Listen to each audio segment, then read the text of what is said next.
नमस्कार साथियों, इस वीडियो में हम लोग निष्ठा प्रशिक्षण कार्यक्रम के कोर्स 4 जिसका शीर्षक है शिक्षण अधिगम प्रक्रिया में जेंडर आयामों का समाकलन। तो साथियों, कोर्स 4 जो आज 1 नवंबर से इस प्रशिक्षण की शुरुआत हो चुकी है, तो इसकी जो प्रश्नोत्तरी है इसका शीर्षक है शिक्षण अधिगम प्रक्रिया में जेंडर आयामों का समाकलन। इस प्रश्नोत्तरी पर हम लोग चर्चा करेंगे, इसका हल करेंगे। चलिए साथियों, वीडियो को शुरू करते हैं। तो साथियों, पहला प्रश्न है कि निम्नलिखित में से कौन सा कथन लड़कियों या महिलाओं के बारे में एक जेंडर स्टीरियोटाइप नहीं है।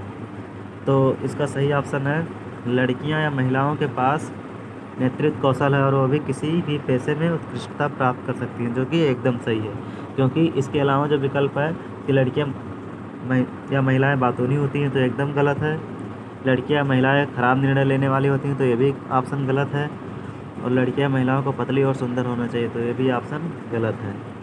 तो इसका जो सही ऑप्शन होगा कि लड़कियां महिलाओं के पास नेतृत्व कौशल है और वो भी किसी भी पेशे में उत्कृष्टता प्राप्त कर सकती हैं। तो साथियों, अगला प्रश्न की ओर बढ़ते हैं। अगला प्रश्न है कि पुरुषत्व और स्त्रीत्व को संदर्भित करता है।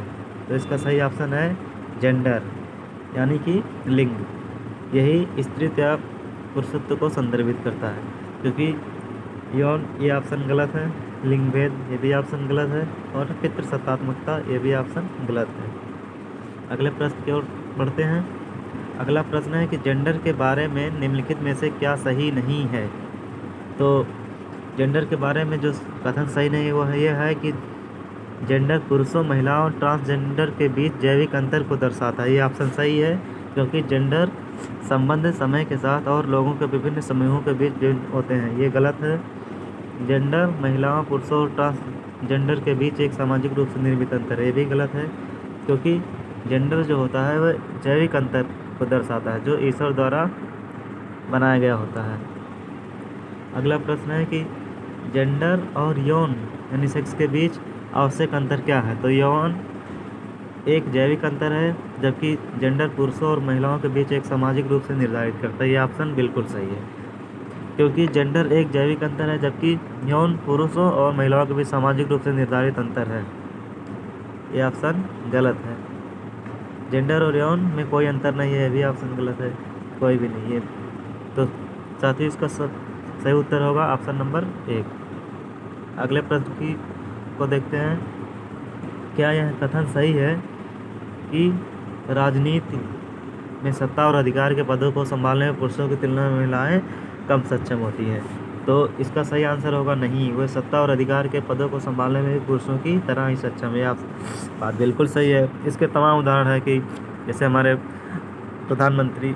पूर्व प्रधानमंत्री इंदिरा गांधी, राष्ट्रपति, तमाम महिलाएं हैं जो अच्छे अच्छे पदों को सुशोभित कर चुकी हैं। तो राजनीति में सत्ता और अधिकार के पदों को भी पुरुषों की तरह महिलाएं भी संभाल सकती हैं।